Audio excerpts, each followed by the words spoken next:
పూర్తి వివరాలకు చదవండి రేపటి అక్షర శిల్పం దినపత్రికలో.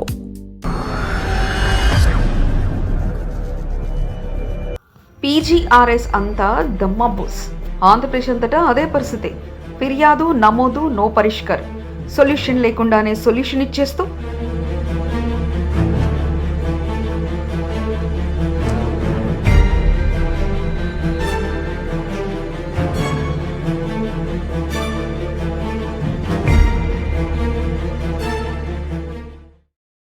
పీజీఆర్ఎస్ అంతా ఇలానే ఉంటుందా అనే అనుమానాలు.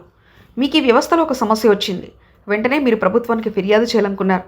వెంటనే పీజీఆర్ఎస్కు పరిగెత్తారు. మీకు ఆ వ్యవస్థ ఒక రసీదు ఇచ్చింది. ఆ తర్వాత కొద్ది రోజుల తర్వాత మీ సమస్య తీరిపోయిందని మెసేజ్ వచ్చింది. అయితే మీ సమస్య ఇంకా తీరలేదు, కానీ సమస్య తీరిపోయిందని మాత్రం మెసేజ్ వచ్చింది. దాని అర్థం ఏంటో మీకు అర్థం కాలేదు.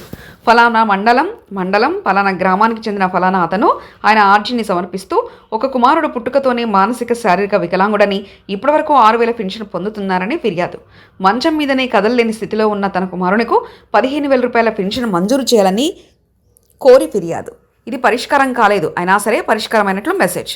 ఫలానా మండలం ఫలానా గ్రామానికి చెందిన ఫలానా అతను దరఖాస్తు సమర్పిస్తూ తనకు 50 సెంట్ల భూమి ఉందని, గత సంవత్సరం తన భూమిని ఆన్లైన్ చేసి పాస్బుక్ ఇప్పించాలని కోరానని, ఇప్పటివరకు నా సమస్య పరిష్కారం కాలేదని, దయచేసి తన భూమిని ఆన్లైన్ చేసి పాస్బుక్ ఇప్పించాలని కోరి ఫిర్యాదు చేస్తే ఇక్కడ అంతే.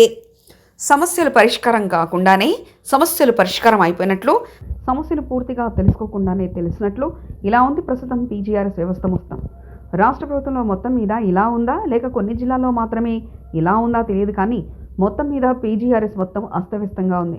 పీజీఆర్ఎస్ అంటూ సోమవారం ఉదయం కల్లా రెడీ అయిపోయే కలెక్టర్లు, అధికారులు అందరూ కూడా ఈ వ్యవస్థతో పాటు చాలా వరకు బాగానే పనిచేస్తున్నారు.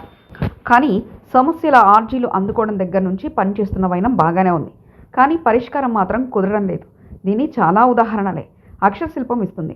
ముఖ్యంగా పబ్లిక్ గ్రీవెన్స్ విషయంలో ఎక్కడా కూడా న్యాయం జరగడం లేదని మాత్రం తెలుస్తుంది.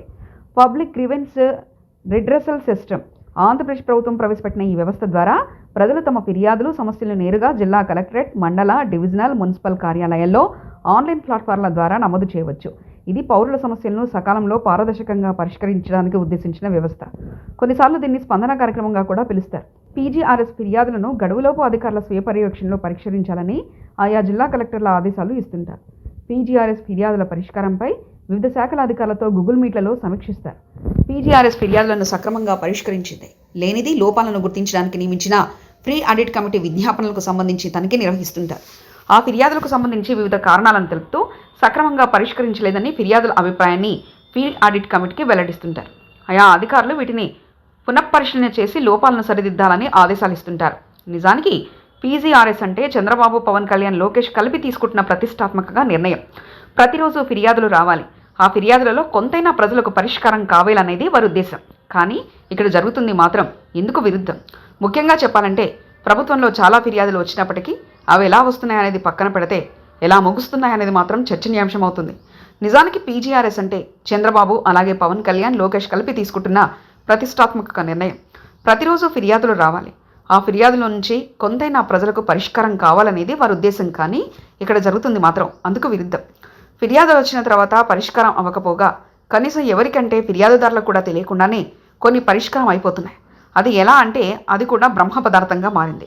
దీనికి ఉదాహరణలు ఇలా ఉన్నాయి. సూర్యబాగ్ జోన్ 4లో జీవీఎంసీ ఓ వ్యక్తి భవనంపై పెనాల్టీ విధించడం కోసం దరఖాస్తు చేసుకున్నాడు. గృహ వినియోగం నుంచి గ్రౌండ్ లెవెల్లో వాణిజ్య వినియోగం వరకు ప్లాన్ను ఉల్లంఘించినందున టౌన్ ప్లానింగ్ అధికారులు పీజీఆర్ఎస్ దరఖాస్తుపై దరఖాస్తుదారునికి మిస్కమ్యూనికేట్ చేశారు. ఎందుకంటే వారు బిల్డర్ నుంచి భారీ మొత్తాన్ని తీసుకున్నందున వారు దరఖాస్తులపై ఎటువంటి చర్యలు తీసుకోవడం లేదు. విఎస్పి 2025101015 తేదీ 10/10/25 జీవీఎంసీకి 68 లక్షల ఆదాయం నష్టం. వేపగుంట మండలం 8లో జీవీఎంసీ ఓ వ్యక్తి భవనంపై పెనాల్టీ విధించడం కోసం దరఖాస్తు చేసుకున్నాడు. గృహ వినియోగం నుండి గ్రౌండ్ లెవెల్లో వాణిజ్య వినియోగం వరకు ప్లాన్ను ఉల్లంఘించినందున టౌన్ ప్లానింగ్ అధికారులు పీజీఆర్ఎస్ దరఖాస్తుపై దరఖాస్తుదారునికి మిస్కమ్యూనికేషన్ చేశారు.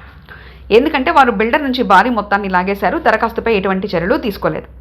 విఎస్పి 2025100624 తేదీ 6/10/2025 దీనివల్ల జీవీఎంసీకి 12 లక్షల ఆదాయం నష్టం. ఇలాంటి ఉదాహరణలు చాలా ఉన్నాయి. కానీ ఈ విషయంలో మాత్రం ఎక్కడ రాజీ పడడానికి రెడీగా లేం. ముఖ్యంగా పీజీఆర్ఏఎస్ ఎన్ని నమోదు అవుతున్నాయి, ఎన్ని పరిష్కారం అవుతున్నాయి అనే విషయంలో స్పష్టంగా ఎక్కడ కూడా ఆధారాలు లేవు. కేవలం కంప్యూటర్లో నోట్ చేసుకునే లెక్కలు తప్ప ఎక్కడికక్కడ ప్రామాణికంగా ఇలా పరిష్కరించే విషయాలు ఇలా ఉన్నాయి అని చెప్పడానికి ఎవరు కూడా సిద్ధంగా లేరు. అంటే ఈ వ్యవస్థ సక్రమంగా పనిచేయట్లేదని మీకు అర్థం కావాలి. ఇలాంటి మరిన్ని వివరాల కోసం త్వరలో సంచికలో మరిన్ని వివరాలు పంచుకుందాం.